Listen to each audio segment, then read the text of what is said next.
નમસ્કાર, મંતવ્ય ન્યૂઝમાં આપનું સ્વાગત છે। હું છું કુંજ। મહત્વના સમાચારોથી બુલેટિનની શરૂઆત કરીએ। સૌપ્રથમ વાત કરીએ ભાજપ પ્રદેશ પ્રમુખ સી.આર. પાટીલ, જેઓ કમલમ પહોંચ્યા છે। મુખ્યમંત્રી ભૂપેન્દ્ર પટેલ પણ કમલમ પહોંચ્યા છે। ભાજપની જીતના વધામણા કરવા કમલમ પહોંચ્યા છે। કાર્યકરોનો ઉત્સાહ વધારશે। કમલમ કાર્યાલય ખાતે તમામ કાર્યકર્તાઓ છે તે એકત્રિત થયા છે। મુખ્યમંત્રી ભૂપેન્દ્ર પટેલ પણ કમલમ પહોંચ્યા છે।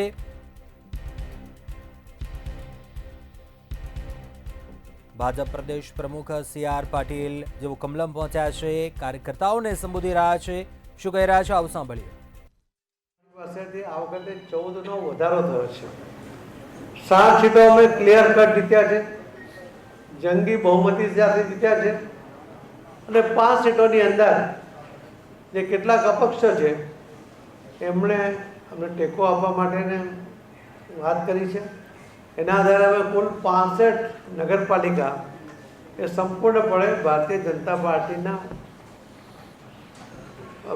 માધ્યમથી અમે લોકોની સેવા કરવા માટેની તક એ ભાજપના કાર્યકર્તાઓને મળી રહી છે।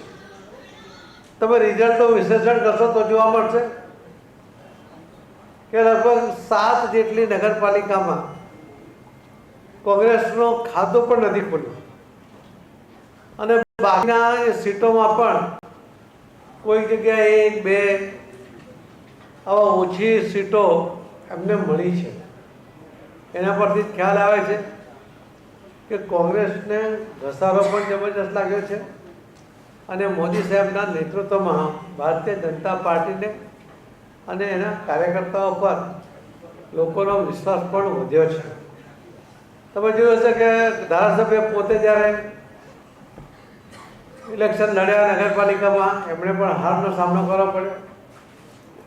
ચાણસ્મામાં પણ કોંગ્રેસનો ધારાસભ્ય હતો, ત્યાં પણ બંને નગરપાલિકા ભારતીય જનતા પાર્ટી જીતી છે અને પોતાને નેતા કહેવાતા એવા આંકલાવના ધારાસભ્ય, કોંગ્રેસના ધારાસભ્ય એમણે તો મેન્ડેટ આપવા માટેની હિંમત જ નહીં બતાવી। મને લાગે છે કે આટલી નાલેસી જે કોંગ્રેસને જોવા મળી છે તે આવા પાયા વગરના જે નેતાઓ છે એના કારણે કે એમને હિંમત ગુમાવી દીધી છે અને એમાં જે ભારતીય જનતા પાર્ટીને 10 સીટો મળી છે, જે બાકીના ઉમેદવારો જીત્યા છે, અપક્ષો જીત્યા છે, એમાંના 3 એ ભારતીય જનતા પાર્ટીની સાથે છે। એટલે આંકલાઓમાં પણ ભારતીય જનતા પાર્ટીના જ કાર્યકર્તાઓને સેવા કરવાની તક મળી રહી છે। જે રિઝલ્ટ છે એમાં જો સ્ટ્રાઇક રેટ જોઈએ તો લગભગ જે 68માંથી 65 સીટ, એક મહાનગરપાલિકા અને 3 તાલુકા પંચાયત, એના પ્રમાણે 96% સ્ટ્રાઇક રેટ આવ્યો છે। એ પણ એક રેકોર્ડ છે। અમે ફક્ત નગરપાલિકાને ગણીએ તો પણ 95.58% સ્ટ્રાઇક રેટ એમાં એ જોવા મળી રહ્યો છે। આ જે સ્ટ્રાઇક રેટથી લોકોએ જે વિશ્વાસ આપ્યો છે એના કારણે ભારતીય જનતા પાર્ટીના આગેવાનોની અને કાર્યકર્તાઓની જવાબદારી વધી છે। પણ લોકોએ મૂકેલો વિશ્વાસ એને એટલે નહીં જવા દઈશું। એમણે જે વિશ્વાસ મૂક્યો છે એ વિશ્વાસ અકબંધ રહે, એ વિશ્વાસ વધે, એના માટે અમે એ પ્રકારની કામગીરી કરીને એ વિશ્વાસને વધારીશું। મને લાગે છે કે આવનારા 10 મહિના પછી જે મહાનગરપાલિકા જૂની 8 અને નવી 9 કરીને જે 17 જેટલી મહાનગરપાલિકાના ઇલેક્શન છે એનો રિઝલ્ટનું પ્રતિબિંબ એ આજે આપણને આ રિઝલ્ટમાં જોવા મળી રહ્યું છે।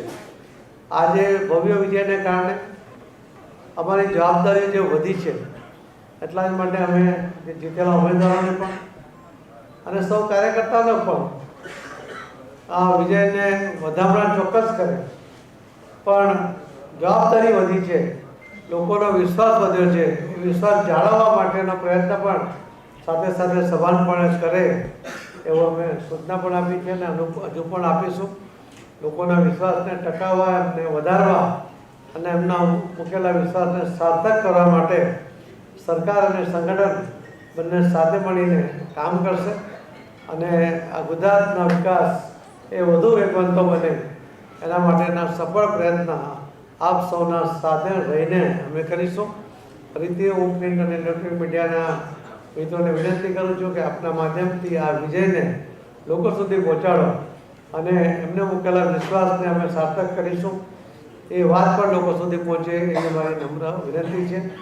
હું માન્ય મુખ્યમંત્રી શ્રી ભૂપેન્દ્રભાઈ પટેલ એમને વિનંતી કરું છું કે એ પણ આપને કંઈક બે શબ્દો કહે. ધન્યવાદ. હવે કંઈક પ્રશ્નો આવી તો પછી નથી ના કઈ છે બરોબર છે એ બાજુ પ્રશ્નો હું જવાબ આપી દે. ના એ પ્રશ્ન આજે કોઈ હવે પ્રશ્ન રહ્યા નથી.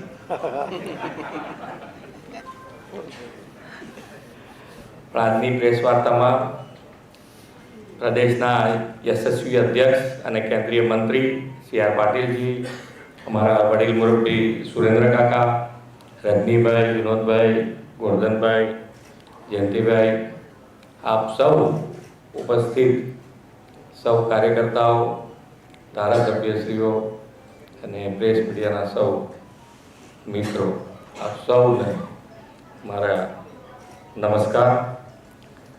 આજે માન્ય વડાપ્રધાનશ્રીના નેતૃત્વમાં જે વડાપ્રધાનશ્રીનો કાર્ય મંત્ર છે, સૌનો સાથ, સૌનો વિકાસ, સૌનો વિશ્વાસ અને સૌનો પ્રયાસ, આ કાર્યમંત્ર સાથે ભારતીય જનતા પાર્ટી એક થઈ હંમેશા ભારતીય જનતા પાર્ટી સંગઠન અને ચૂંટાયેલી પાર્ટી એક સાથે કામ કરતી હોય છે અને એના પરિણામે આજે ગુજરાતમાં ખૂબ સારી સફળતા સાથે વિજય મેળવ્યો છે. અને આ વિશ્વાસ જાળવી રાખવા માટે ગુજરાત સરકાર, હું ને મારી ટીમ ખૂબ સારી રીતે હજુ વધુ ને વધુ નિષ્ઠાથી ને વધુ મજબૂતાઈથી કામ કરતા રહીશું. ધન્યવાદ.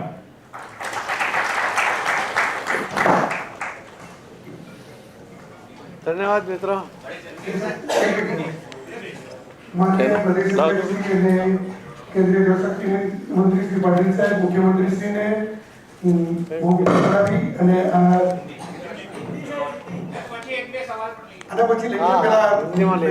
પછી ફોટો પાડો ને એક મિનિટ પછી रख गुजरात में 68 नगर पालिका, एक महानगर पालिका और 3 तालुका पंचायत और कई जगह पर बाई इलेक्शन थे. आज काउंटिंग का दिन था. सुबह से जिस तरह से जो मतदान में काउंटिंग के जिस तरह से फिगर बाहर आ रहे, તો સી આર પાટીલ એમણે કાર્યકર્તાઓને સંબોધન કર્યું. ચૂંટણીમાં ભાજપનો ઐતિહાસિક વિજય થયો. કમલમ પહોંચ્યા હતા મુખ્યમંત્રી ભૂપેન્દ્ર પટેલ પણ કમલમ પહોંચ્યા હતા અને ભાજપના તમામ ઉમેદવારોને શુભેચ્છાઓ પાઠવી. ભાજપની જીત બાદ તમામ કાર્યકર્તા ઉમેદવારોની જવાબદારી વધી તેમ જણાવ્યું.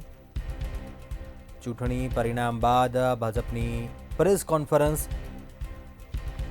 સી આર પાટીલનું નિવેદન, પીએમ મોદીને પ્રચંડ જનસમર્થન.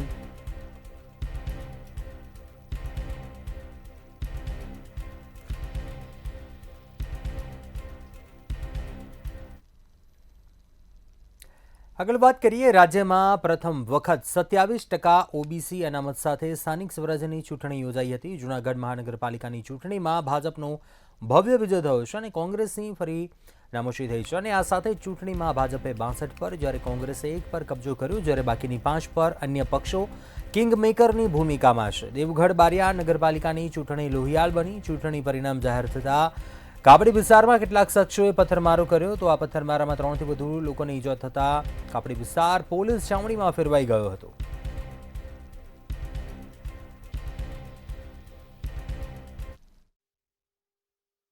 ગુજરાતની અંદર સ્થાનિક સ્વરાજ્યની ચૂંટણીમાં કોંગ્રેસનો કારમો પરાજય સામે આવ્યો છે. તો બીજી તરફ ભારતીય જનતા પાર્ટીએ મોટા ભાગની બેઠકો હસ્તગત કરી દીધી છે અને કેસરીઓ લહેરાવ્યો છે. સમગ્ર બાબત જો જોવા જઈએ તો સ્થાનિક સ્વરાજ્યની જે ચૂંટણીઓ જાહેર કરવામાં આવી હતી તેમાં કોંગ્રેસ ખાસ કઈ પોતાનું પ્રદર્શન બતાડી શકી નથી, પરંતુ ભાજપે પ્લાનિંગ પૂર્વક કરેલા આયોજનના કારણે મોટાભાગની બેઠકો હસ્તગત કરી છે. આમ જો જોવા જઈએ તો કેટલીક જગ્યાએ છૂટાછવાયા બનાવો પણ બન્યા હતા. દેવગઢ બારિયાની નગરપાલિકાની ચૂંટણીના પરિણામ લોહિયાળ બન્યા હતા, જેની અંદર બે જૂથો વચ્ચે પથ્થરમારો થયો હતો અને 3 થી વધુ લોકોની ઈજા પહોંચી હોવાના પણ અહેવાલ સામે આવી રહ્યા છે. રાજ્યમાં પ્રથમ વખત 27% ઓબીસી અનામતની જે ચૂંટણી યોજાઈ હતી તેની અંદર 66 નગરપાલિકાઓ સામાન્ય 2 નગરપાલિકા મધ્યવર્તી તથા જૂનાગઢ મહાનગરપાલિકાની ચૂંટણી મતગણતરી ખૂબ જ રસપ્રદ રહી હતી. જો કે આ ચૂંટણીની વાત કરીએ તો ભાજપે લગભગ આ ચૂંટણીના પરિણામોમાં 62 જેટલી જગ્યાઓ ઉપર પોતાનો કેસરીઓ લહેરાવી દીધો છે. 66 નગરપાલિકાની અંદર 61.65% જેટલું મતદાન પણ નોંધાયું હોવાના અહેવાલ છે. જો કે ભાજપે મોટાભાગની નગરપાલિકા તેમજ તાલુકા પંચાયતમાં ભગવો લહેરાવ્યો છે, તો કેટલીક જગ્યાએ કોંગ્રેસે પોતાનો ઉમેદવારોને જીતાડ્યા છે. જો કે આમ રસપ્રદ બનતી આ ચૂંટણી કેટલીક જગ્યાએ લોહિયાળ બની હતી, તે પૈકી દેવગઢ બારિયા એક છે. જો કે આવનાર સમયમાં ભાજપ વિકાસની રાજનીતિ અપનાવીને જે મતદારોને રીઝવવાનો પ્રયાસ કર્યો હતો તેનું આ પરિણામ હોય તેવું સ્પષ્ટ જણાઈ આવે છે.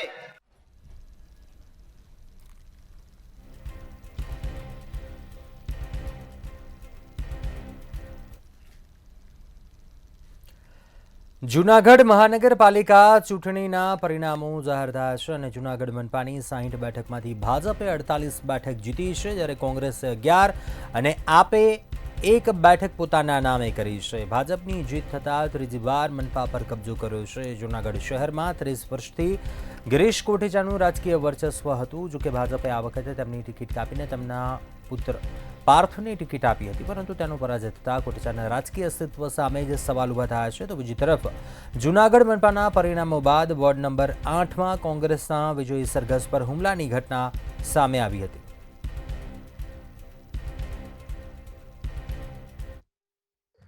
ચોક્કસ કે જૂનાગઢ મહાનગરપાલિકાની ચૂંટણીને લઈને પરિણામ જાહેર થઈ ગયા છે. તમામ ઉમેદવારોના જે ચિત્ર છે તે સ્પષ્ટ થઈ ગયા છે. અને પહેલા વાત કરીએ જૂનાગઢ મહાનગરની કે જે 15 વોર્ડ એટલે કે આજે 13 વોર્ડની જે ગણતરી હતી, 2 વોર્ડ પેલા બિનહરીફ થયા હતા, એટલે 13 વોર્ડની ગણતરી હતી ને તેમાંથી ભાજપને છે તે 48 બેઠક, કોંગ્રેસના 11 અને 1 બેઠક અપક્ષના ફાળે ગઈ છે. એટલે આ 60 બેઠકમાંથી સૌથી વધુ ભાજપે 48 બેઠક મેળવી છે. તો ક્યાંક જે ભાજપનું જ્યાં શાસન હતું તેનું ગઢ હતું ભાજપનું, ત્યાં કોંગ્રેસે ગાબડું પાડ્યું છે. વોર્ડ નંબર 15 એ અતિ સંવેદનશીલ વિસ્તાર ગણાતો હતો, ત્યાં કોંગ્રેસની પેનલ બની છે. ત્યાં રાવણ પરમાર જે કાળા દેવરાજની જે પુત્રી હતી સોનલબેન રાળા, તે અને તેની પેનલનો વિજય થયો છે. બીજી તરફ વોર્ડ નંબર 8 એ વોર્ડ નંબર 8 કોંગ્રેસનો જ પહેલેથી ગઢ છે અને ત્યાં આમ આદમી પાર્ટી આ વખતે સામે હતી, કારણ કે કોંગ્રેસના તે કાર્યકર હતા અને કોંગ્રેસમાંથી ટિકિટ ન મળતા તેણે આમ આદમી પાર્ટીમાંથી વોર્ડ નંબર 8 માંથી રજા ખાલા અને તેની પેનલે છે તે ફોર્મ ભર્યું હતું અને ઉમેદવારી નોંધાવી હતી. ત્યારે વોર્ડ નંબર 8 માં પણ કોંગ્રેસ છે તેનો વિજય થયો છે. કોંગ્રેસની પેનલનો અધ્યમાન પંજા જે છે તેની પેનલનો વિજય થયો છે. અને આ વિજય થતા જ્યારે કોંગ્રેસનું વિજય સરઘસ બાઇક રેલી ચિતાખાના ચોક પરથી પસાર થઈ રહી હતી ને તે સમયે જ છે તે આપના ઉમેદવારના ટેકેદારો અને ઉમેદવારે જે બાઇક રેલી પર હુમલો કર્યા હોવાના સમાચાર પ્રાપ્ત થયા હતા, જેમાં 4 લોકો કોંગ્રેસના કાર્યકરો અને એક જે મહિલા પોલીસ કર્મચારી છે તેને પણ ટેબલ વાગી જતા ઈજાગ્રસ્ત થયા છે. હાલ 5 લોકો જૂનાગઢની સિવિલ હોસ્પિટલમાં સારવાર અર્થે ખસેડવામાં આવ્યા છે. ખાસ કરીને જે રીતે આમ આદમી પાર્ટીના જે ઉમેદવારો છે તેમનો પરાજય થતા અને પરાજય તે સહન ન કરી શક્યા અને તેને લઈને કોંગ્રેસના ઉમેદવારો અને તેના સમર્થકો પર હુમલો કરવાનું આ કાવતરું પૂર્વ આયોજિત હતું તેવું પણ હાલ જે ઈજાગ્રસ્તો છે તે માની રહ્યા છે. ઓવરઓલ વાત કરીએ જૂનાગઢનો વોર્ડ નંબર 9 પણ એટલું જ ચર્ચામાં છે, કારણ કે ત્યાં પૂર્વ ડેપ્યુટી મેયર ગિરીશ કોટેચાના પુત્ર છે તે લડી રહ્યા હતા, પરંતુ તેનો પણ પરાજય થયો છે અને તેની સામે અપક્ષના જે ઉમેદવાર છે અશ્વિન બારાઈ તેમનો વિજય થયો છે.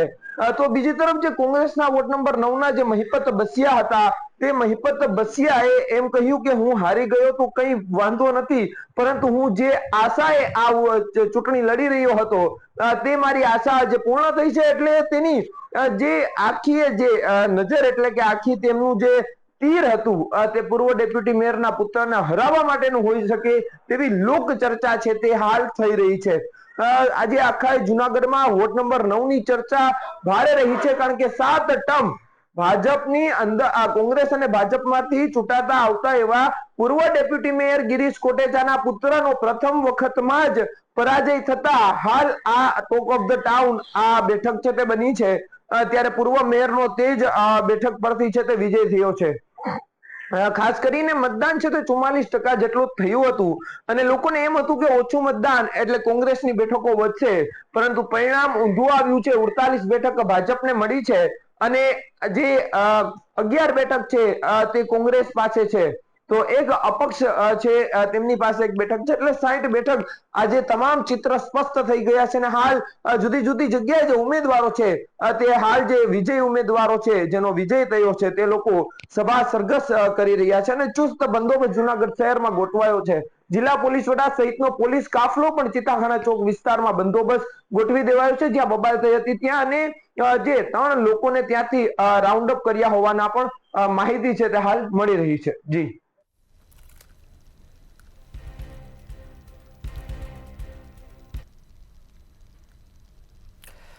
મહેસાણા જિલ્લામાં સ્થાનિક સ્વરાજ્યની ચૂંટણીનું પરિણામ જાહેર થયું અને જેમાં બંને પાલિકામાં ભાજપનો વિજય થયો છે. કેરાલુમાં ભાજપને 13, કોંગ્રેસે 7 અને અન્ય 4ને જીત મળી છે, જ્યારે વડનગરપાલિકામાં ભાજપને 27 અને કોંગ્રેસે માત્ર 1 સીટ મળી છે.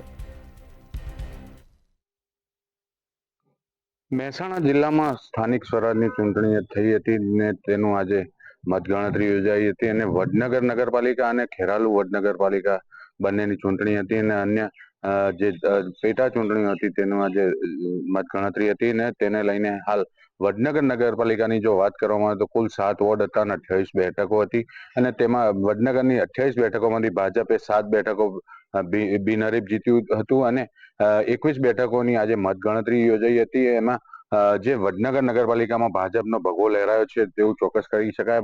વડાપ્રધાન નરેન્દ્ર મોદીના વતનમાં ભાજપની પ્રચંડ જીત થઈ છે અને કુલ 28 બેઠકોમાંથી 26 બેઠકો ભાજપે કબજે કરી છે અને કોંગ્રેસે ફક્ત 2 બેઠકો મેળવી તેમનું અસ્તિત્વ જાળવી રાખ્યું છે હાલમાં. તો બીજી તરફ જો ખેરાલુ નગરપાલિકાની વાત કરવામાં આવે તો કુલ 6 વોર્ડ હતા અને 24 બેઠકો હતી અને 24 બેઠકોમાંથી ભાજપને 3 બેઠક બિનહરીફ જીત્યું હતું અને 21 બેઠકોની આજે મતગણતરી યોજાઈ હતી અને જે ખેરાલુ નગરપાલિકાની 21 બેઠકોમાં ભાજપ ઉમેદવાર 17 બેઠકો ઉપર લડ્યા હતા અને તેમાં વોર્ડ નંબર 6 માં ભાજપે અપક્ષને ઉમેદવારને ટેકો આપ્યો હતો અને ખેરાલુ નગરપાલિકામાં પણ ભગવો લહેરાયો છે ભાજપનો અને કુલ 24 બેઠકોમાંથી ભાજપની 15 બેઠકોમાં વિજય થયો છે અને કોંગ્રેસ 7 બેઠકો પર વિજય બન્યો. તો અન્ય 2 બેઠકો જે હતી તે અપક્ષના ફાળે ગઈ છે હાલમાં. તો જી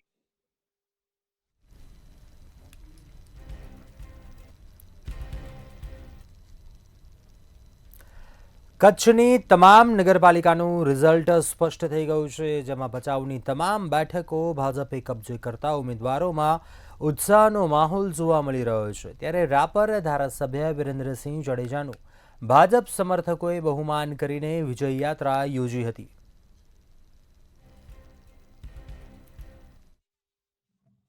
સ્થાનિક સ્વરાજની ચૂંટણીમાં રાપર અને ભચાઉમાં જે નગરપાલિકાની ચૂંટણી યોજાઈ હતી જેમાં ક્યાંક ને ક્યાંક ભાજપનો ભગવો લહેરાયો છે. મહત્વની બાબત છે કે ભચાઉ જે છે નગરપાલિકાની ચૂંટણી જ્યાં કહી શકાય કે જેમાં ભાજપે ભવ્ય જીત મેળવી છે, કારણ કે જે રીતના 17 બેઠકો ઉપર ભાજપને બિનહરીફ બેઠકો મળી હતી ત્યારે 11 જેટલી આ બેઠક હતી તેના ઉપર મતગણતરી હતી. જે આ 11 બેઠક ઉપર ભાજપે જ કબજો કરી લેતા કહી શકાય કે જે ભચાઉ નગરપાલિકા હવે વિપક્ષ રહ્યું જ નથી, કારણ કે વિપક્ષ વિહોણી આ ભચાઉ નગરપાલિકા બની છે. ત્યારે રાપરની વાત કરવામાં આવે તો રાપર નગરપાલિકામાં કહી શકાય કે એક બિનહરીફ બેઠક છે તે ભાજપના ફાળે ગઈ હતી. ત્યારે આજે મતગણતરી બાદ ભાજપને કહી શકાય 21 જેટલી બેઠકો મળી હતી અને 7 જેટલી બેઠકો કોંગ્રેસના ફાળે ગઈ હતી. ત્યારે રાપર નગરપાલિકામાં ભાજપની ભવ્ય જીત થઈ છે. ભાજપની જીત થતાં જ કહી શકાય કે જે ઉમેદવારો છે તેઓનો જે જીતનો જશ્ન મનાવ્યો હતો અને કાર્યકરોમાં ઉત્સાહ જોવા મળ્યો હતો, ત્યારે કાર્યકરોએ આ જીતને વધાવી લીધો હતો. મહત્વની બાબત છે કે સ્થાનિક સ્વરાજની ચૂંટણીમાં જે રીતના રાપર અને ભચાઉમાં ભાજપે જે બેઠકો કબજે કરી છે, જેમાં ક્યાંક ને ક્યાંક ભાજપની ભવ્ય જીત થઈ છે. જી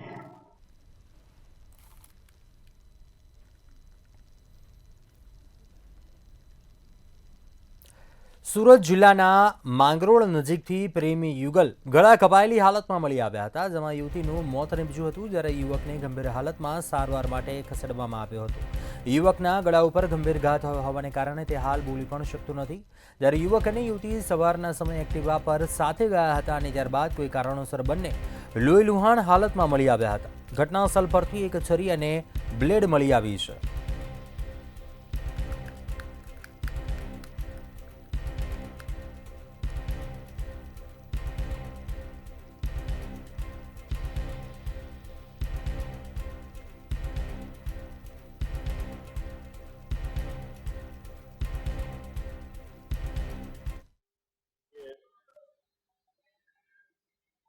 સુરત જિલ્લાના માંગરોળ તાલુકા ખાતે યુવતીનું ગળું કપાતા મોત નીપજ્યું છે. છરી વડે યુવતીનું ગળું કપાયું હોવાનું પોલીસ તપાસમાં ખુલ્યું છે. પ્રેમીએ પોતે જ પ્રેમિકાને હત્યા નિપજાવી આત્મહત્યા કરી હોવાની આશંકા સુરતની માંગરોળ પોલીસે વ્યક્ત કરી છે, કારણ કે ઘટના સ્થળ પરથી એક છરી અને બ્લેડ મળી આવ્યા છે, જેની તપાસમાં સુરતની માંગરોળ પોલીસ લાગી ગઈ છે. વાત છે સુરતના માંગરોળની.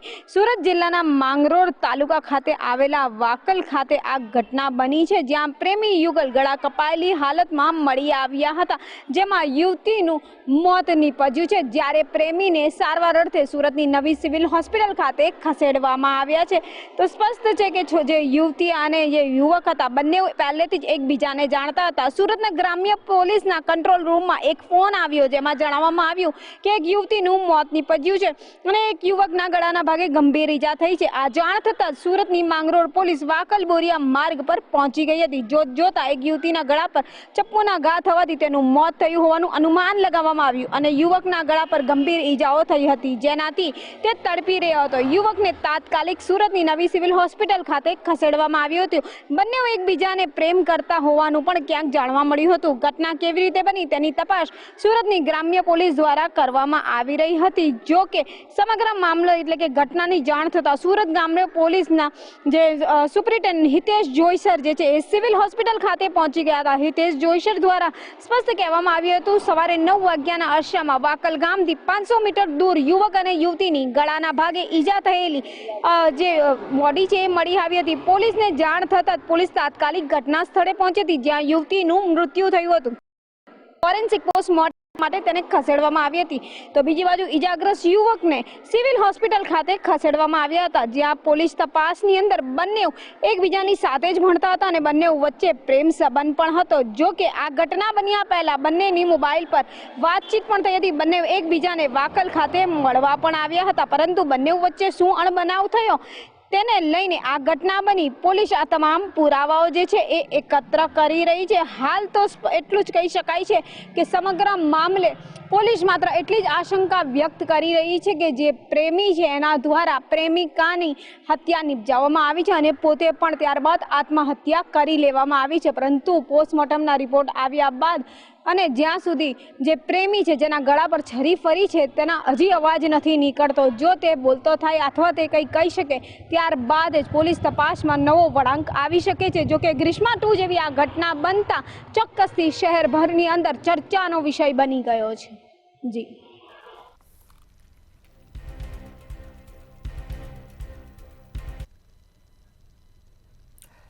જામનગર શહેરમાં વધુ એક યુવક વ્યાજખોરોની ચુંગાલમાં ફસાયા હોવાનું સામે આવ્યું છે. યુવકે ઝેરી દવા પીધી હોવાથી જીજી હોસ્પિટલમાં સારવાર માટે ખસેડાયો હતો. વ્યાજખોરની ચુંગાલમાંથી મુક્તિ મેળવવા યુવકે ઝેરી દવા પીધા હોવાનું સામે આવ્યું. બનાવની જાણ થતાં પોલીસ કાફલો જીજી હોસ્પિટલ દોડી ગયો હતો અને પોલીસ દ્વારા ફરિયાદ નોંધવાની તજવીજ હાથ ધરાઈ છે.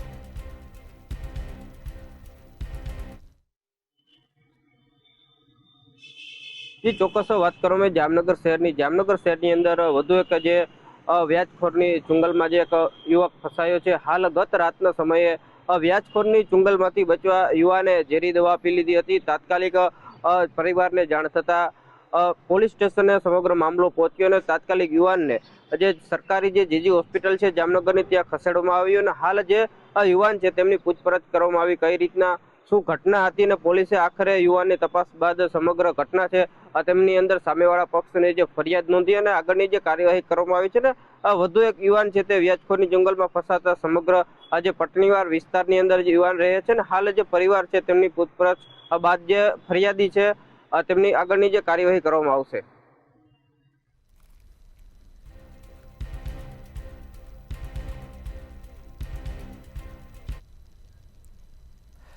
અમદાવાદના વેજલપુરમાં મહિલા પીએસઆઈની છેડતી હુમલાનો મામલો સામે આવ્યો છે, ત્યારે પોલીસે મહિલા સહિત 4 આરોપીની ધરપકડ કરી છે।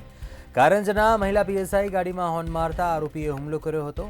હોર્ન કેમ માર્યો તેમ કહીને ઝપાઝપીના પણ દ્રશ્યો સર્જાયા। મદદ માટે પહોંચેલા એક પીએસઆઈ ઉપર પણ હુમલો કરવામાં આવ્યા હોવાનું સામે આવ્યું, જ્યારે સમગ્ર મામલે વેજલપુર પોલીસે ગુનો નોંધીને વધુ તપાસ હાથ ધરી છે।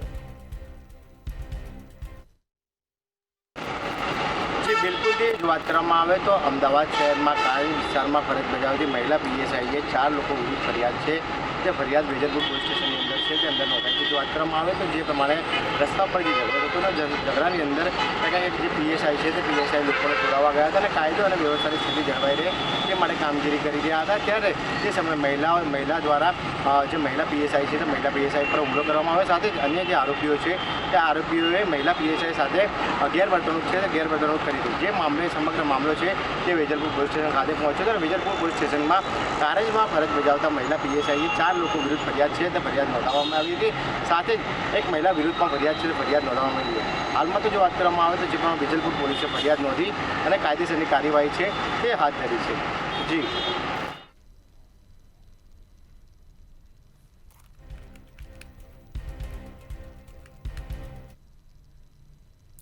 વડોદરામાં ભાજપના વોર્ડ નંબર 2ના કાઉન્સિલર સામે ફરિયાદનો મામલો સામે આવ્યો। કાઉન્સિલર ભાણજીભાઈ પટેલ વિરુદ્ધ ફરિયાદ થઈ।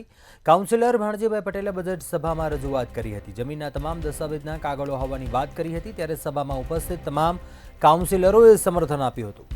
પોલીસમાં સી સમરી ભરવા માટે બજેટ સત્રમાં રજૂઆત કરી હતી।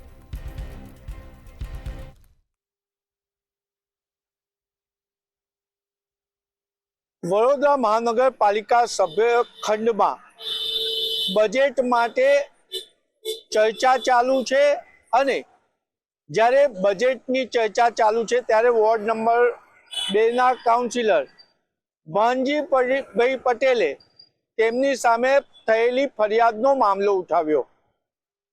ભાણજીભાઈ પટેલ સામે ફરિયાદ છે કે તેમને એક ખાનગી વ્યક્તિની જમીનમાં પ્રવેશી અને મિલકતને નુકસાન પહોંચાડ્યું છે। ભાણજીભાઈ પટેલ પણ ભારતીય જનતા પાર્ટી છે અને જે વ્યક્તિએ ફરિયાદ કરી છે તે પણ ભારતીય જનતા પાર્ટીના છે। આજે ભાણજીભાઈ પટેલે બજેટ સભામાં રજૂઆત કરી હતી કે પોલીસમાં સી સમરી ભરાવવામાં આવે, જમીનના તમામ દસ્તાવેજના કાગળો તેમની પાસે હોવાની વાત કરી છે અને ભાણજીભાઈ પટેલે કીધું કે હું નખશીખ પ્રમાણિક છું, મને માહિતી મળી હતી અને એના લીધે હું માહિતીના આધારે ત્યાં જોવા ગયો હતો। મેં કોઈ દબાણ શાખાને આદેશ નહોતો કર્યો કે હું દબાણ શાખાની ટીમને લઈને નહોતો ગયો। મારા વિસ્તારમાં ગેરકાયદેસર દબાણ છે તેવી માને રજૂઆત હતી અને એ રજૂઆતને હું નિરીક્ષણ કરવા ગયો હતો, એટલે મારી પર જે કેસ કરવામાં આવ્યો છે તે ખોટો છે તેવું ભારતીય જનતા પાર્ટીના કાઉન્સિલર ભાણજીભાઈ પટેલનું કહેવું છે। ભાણજીભાઈ પટેલે જ્યારે પોલીસમાં સી સમરી ભરવાની વાત કરી ત્યારે કોંગ્રેસ અને ભારતીય જનતા પાર્ટીના તમામ કાઉન્સિલરોએ ભાણજીભાઈ પટેલને સમર્થન કર્યું હતું। કોંગ્રેસના કાઉન્સિલરો ભારતીય જનતા પાર્ટીની શાસન પદ્ધતિની વિરુદ્ધમાં ચોર પર બેઠા હતા, પરંતુ ભાણજીભાઈ પટેલે કહ્યું કે મારી સાથે હોય તે તમામ કોર્પોરેટરો ઊભા થઈ જાય। સભાખંડમાં તમામ કોર્પોરેટરોએ ભાનજીભાઈ પટેલને સમર્થન આપ્યું છે, ત્યારે હવે સવાલ એ ઊભો થાય છે કે શું મેયર આમાં કોઈ દરમિયાનગીરી કરશે? કારણ કે વડોદરા મહાનગરપાલિકાના મેયર એ માત્ર કઠપૂતળી હોય તેમ જણાય છે. તેમને મીડિયાને બાઇટ આપવાથી દૂર રહેવું છે કે મીડિયા સામે કે અન્ય સામે પગલાં લેવામાં સુરા છે, પરંતુ કોર્પોરેટર કે નાગરિકોની વેદનાની વારે આવતા નથી. ત્યારે ભાનજીભાઈ પટેલે જે મુદ્દો ઉઠાવ્યો છે, શું એને મહાનગરપાલિકા શાસક પક્ષના મેયર સમર્થન કરશે તેવી ચર્ચા છે.